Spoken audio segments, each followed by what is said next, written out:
What is up, my fellow witches and wizards? Anthony Olan here, and I have been enjoying my time with Hogwarts Legacy. Now, I don't have enough hours put into the game for me to give you a full-on review, and I don't think I have enough to give you a really informative first impressions type of thing.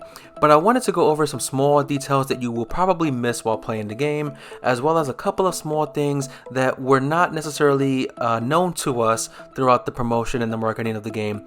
There is some very minor spoilers here, but nothing that's going to like spoil the story or ruin the game in any way. It's very tiny, not even really a spoiler if I'm being honest.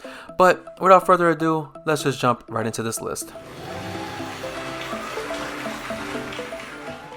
Starting off this list is the fact that Quidditch is not in this game. Now, yes, the developers have confirmed that already, but they didn't really give a reason, and I'm wondering if it's because of development time, not having enough time to put that in the game. But what they do here is, in the game itself, they give a reason for why Quidditch is not currently active during the school term. There was a student who was injured during a Quidditch match, and that's why it's been canceled for the school term. Very cool little detail to explain why there's no Quidditch in this game, even though it's more so of an explanation to the characters and not so much the players, when in reality it could just be due to some development time or restrictions.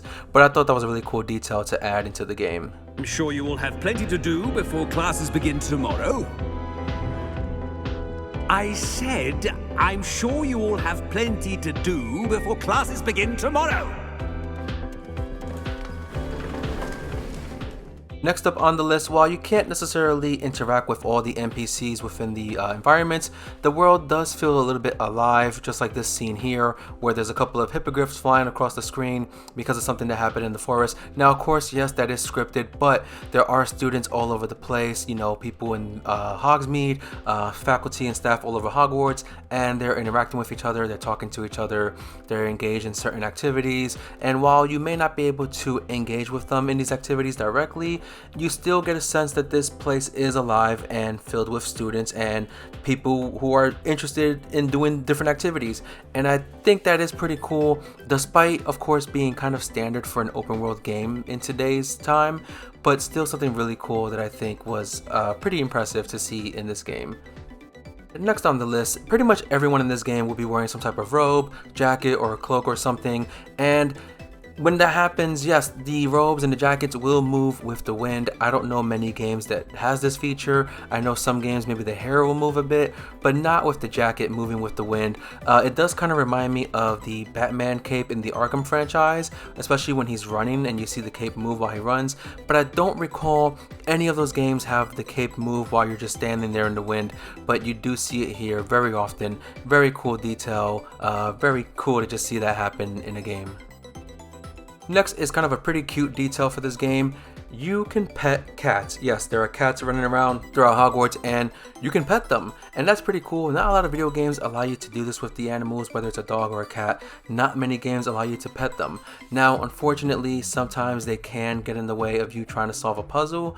But hey, you get to pet a cat. So it's forgiven here because it's just cute and adorable. And like I said, not many video games allow you to do this. And that's pretty cool.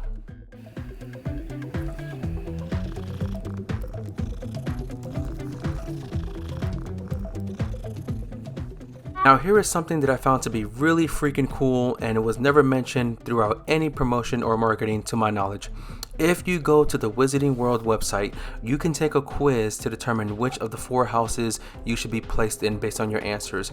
And if you link your Wizarding World account with the WB Games account at the beginning of the game, the sorting hat will try to place you in that house automatically, but of course you can choose to change it for a different house if you would like.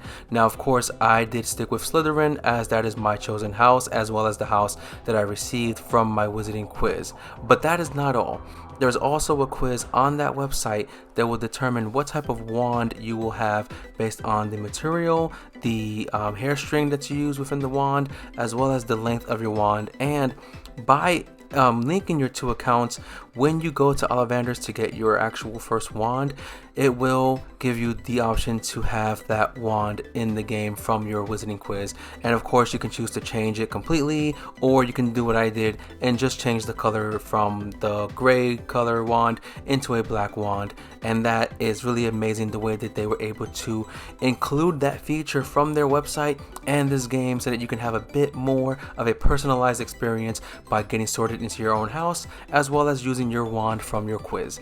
Now, I don't know if the Patronus charm is in this game, and I don't think it is, but if it does become a feature, whether added in DLC or it already is in the game, I hope they allow that linkage as well, because you can take a Patronus quiz in the website, mine of which is a bear. And finally, this is a really cool attention to detail. As you can see, the carriage is moving on its own. There's nothing pulling the carriage, just like in the movies. But in this scene, in the very beginning of the game, your character will actually witness somebody die, and when that happens, you will then see the dark creatures that would pull the carriage slowly start to appear, just like what Harry saw at the beginning of part 6 when he saw the dark horse creature that pulls the carriage right after seeing Sirius Black die in the 5th movie.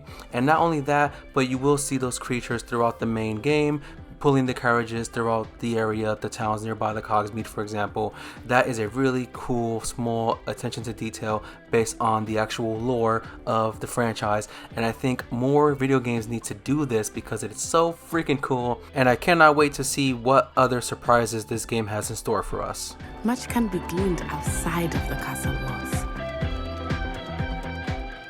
Those are just a few of the small things I've noticed in this game, some really small details, and I hope you guys enjoyed this video. I hope you enjoyed the content that I have coming out after this video, anything coming out in the future. Let me know in the comments if you're playing this game, what console are you playing on. I obviously, as you may have saw, I have it on Xbox Series X, but of course it is available on PS5 and PC, and will eventually drop to PS4, Xbox One, and unfortunately the Nintendo Switch back down in July.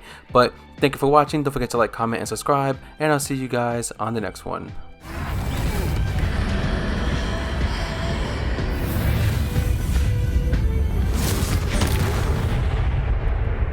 Hadouken!